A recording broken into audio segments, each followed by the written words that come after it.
sebelah depan gerak. Tegak gerak.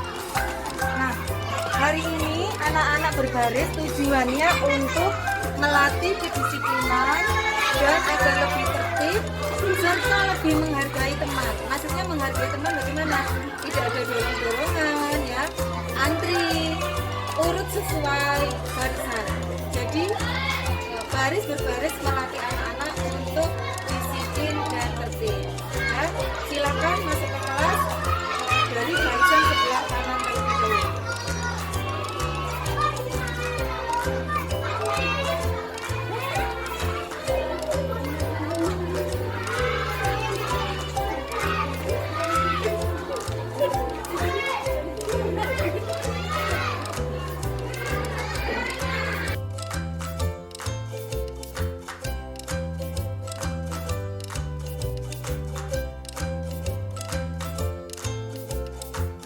Nah, anak-anak, hari ini kita akan melakukan ice breaking.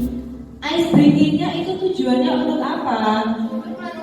Ya, untuk melatih konsentrasi agar kalian lebih aktif, terus lebih semangat dan siap menerima pembelajaran, serta membuat badan kita lebih.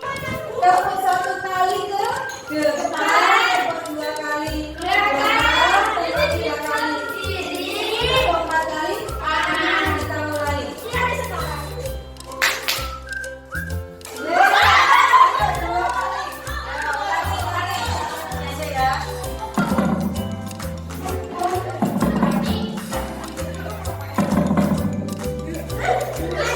Ada yang ke kanan. Ini di mana saja kebutuhannya? Kiri. Kayak pocong. Belakang. Ada yang ngobrol-ngobrol. Lagi satu lagi. Kiri ke kanan. 4 kali. Kanan. Lagi.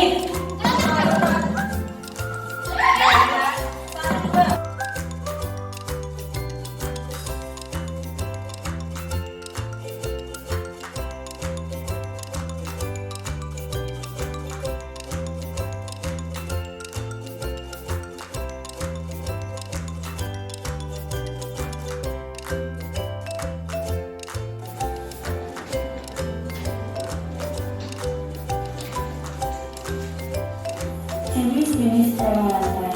Yang pertama olahraga dari seluruh.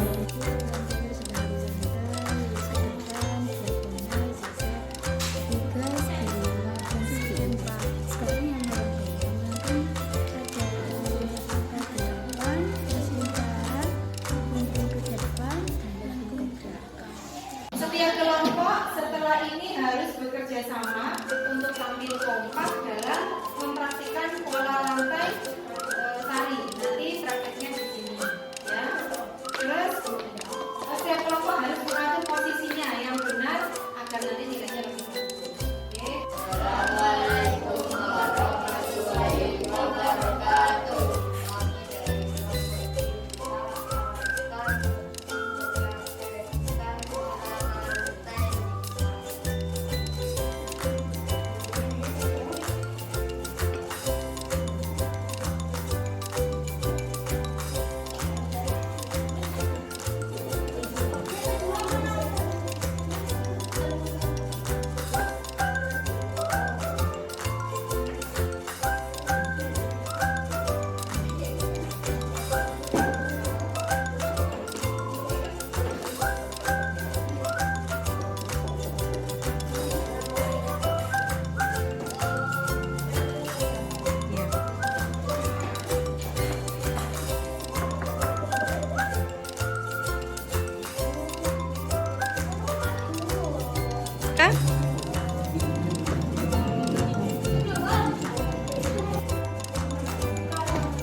nanti memeragakan tari maju tak gentar, setiap kelompok harus bisa menentukan posisi masing-masing penari ya, agar kelompok kalian tampil dengan wiraga, wirama, dan wirasa yang bagus.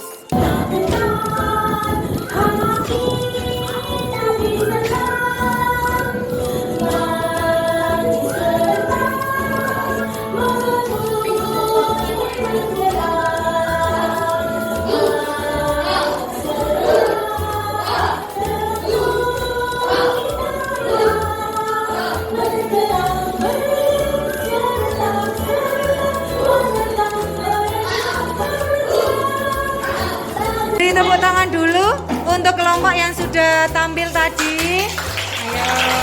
Nah, kira-kira apakah ada kelompok yang ingin memberikan tanggapan atau saran kepada kelompok lain? Bu Titis persilahkan. Gerakannya juga lumayan kompak dan pola lantainya juga lumayan bagus. Apanya? Pola lantainya Oke. Pola lantainya sudah menguasai anak-anak? Iya, sudah. Oke.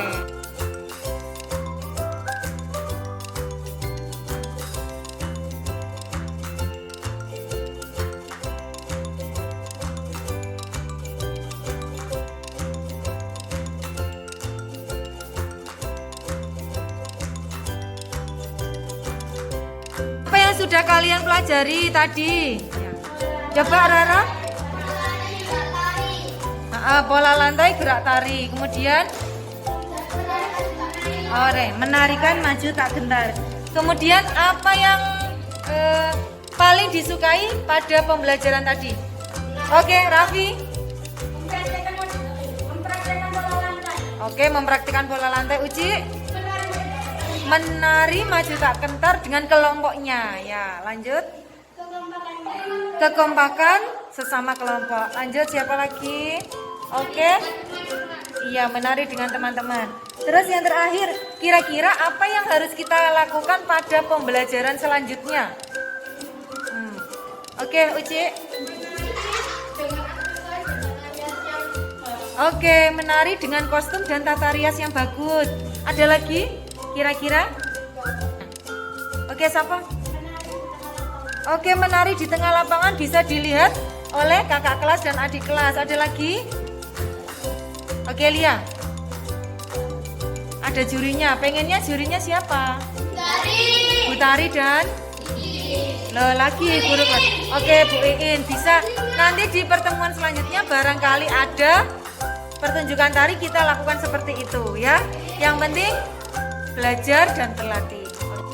Berikut ini adalah refleksi setelah saya melakukan aksi nyata pembelajaran berdiferensiasi dan pembelajaran sosial emosional di kelas. Refleksi ini memuat 3 hal, yaitu perasaan saya pada saat merencanakan dan melaksanakan aksi nyata, kemudian pembelajaran yang saya dapatkan dari aksi nyata, dan yang terakhir perencanaan untuk memperbaiki pembelajaran.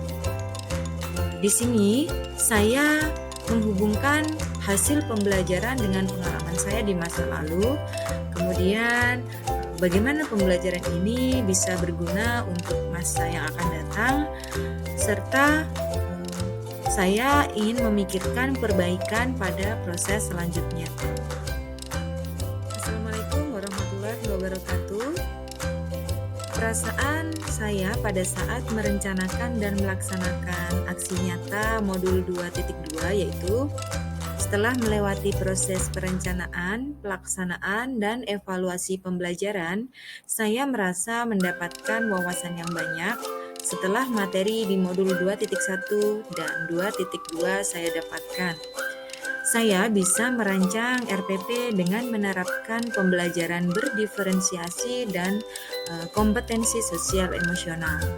Sebelum menerima materi di modul 2 ini, saya merancang pembelajaran tidak berdasarkan kebutuhan belajar murid dan tidak mempertimbangkan sosial emosional murid. Ketika mengimplementasikan pembelajaran berdiferensiasi dan pembelajaran sosial emosional, saya perlu mempertimbangkan manajemen waktu dan pemilihan kompetensi sosial emosional yang tepat dan efektif, tanpa mengabaikan komponen pembelajaran yang lain seperti penguatan dan konfirmasi kepada murid mengenai ketercapaian pemahaman pengetahuan yang disampaikan. Kemudian pembelajaran yang saya dapatkan dari aksi nyata modul 2.2 yaitu pembelajaran berdiferensiasi membantu murid saya tumbuh semaksimal mungkin sesuai kemampuannya. Saya juga mengetahui perkembangan setiap murid dan perkembangan kelas secara keseluruhan. Saya mengetahui harapan dan keinginan murid terhadap materi atau bahan ajar yang akan saya ajarkan, atau metode yang akan saya gunakan, serta penilaian yang akan saya lakukan. Untuk penerapan pembelajaran sosial emosional, saya bisa mengajarkan mereka keterampilan hidup yang penting, termasuk kemampuan untuk memahami diri mereka sendiri, mengembangkan citra diri yang positif, bertanggung jawab atas tindakan mereka, dan menjalin hubungan dengan orang-orang di sekitar mereka. Refleksi yang ketiga yaitu perencanaan untuk memperbaiki pembelajaran yang akan datang, yaitu berdasarkan hasil nyata pembelajaran berdiferensiasi dan kompetensi sosial emosional di kelas 5A SD Negeri Keboguyang. Perlu diadakannya perbaikan di masa mendatang, antara lain yang pertama, pentingnya pemetaan kebutuhan belajar murid yang meliputi 3 aspek, yaitu kesiapan belajar, minat murid, dan profil belajar murid. Yang kedua, penyusunan RPP berdiferensiasi dan pembelajaran sosial emosional penting untuk semua guru, sehingga perlunya kolaborasi dengan rekan sejawat atau komunitas praktisi. Yang ketiga, pembelajaran sosial emosional penting dalam menumbuhkan kesadaran penuh untuk terhadap apa yang dilakukan dan dikerjakan. Yang keempat, pelaksanaan evaluasi pembelajaran berorientasi pada diri murid sebelum dan sesudah pembelajaran. Terakhir, komitmen dan konsisten untuk terus menerapkan pembelajaran berdiferensiasi dan pembelajaran sosial emosional. Demikianlah refleksi dari saya. Assalamualaikum warahmatullahi wabarakatuh.